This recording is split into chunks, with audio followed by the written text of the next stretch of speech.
Do you ever wonder what your mailman does at night? My name is Don Rankin, and I'm a letter carrier and a musician.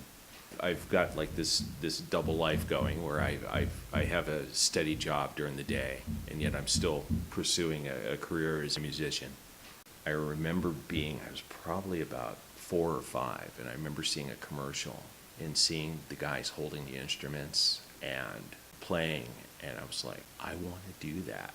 I made a decision early on that I liked being able to eat. I liked being able to take showers on a regular basis. I liked having a roof over my head, but I didn't want to pursue music strictly for money. I didn't want to ever having to make a living, have to dictate how I wrote music or how I performed music. That was my art. I would try to make a living at it, but I was going to do it on my own terms.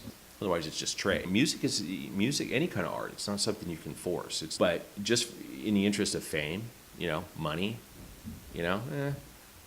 people put too much emphasis on money sometimes. So I kind of lucked into the post office position, but it was really what I was looking for.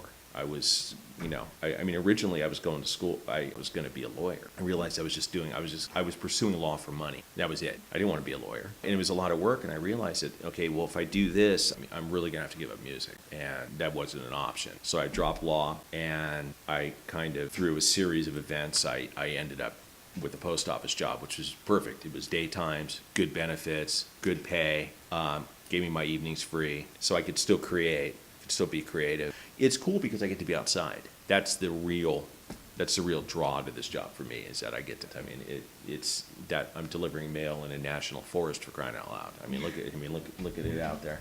Beautiful. It is. My parents did not want me to be a musician. Well, mainly because they wanted me to do well, and they know that it's a hard business to get into.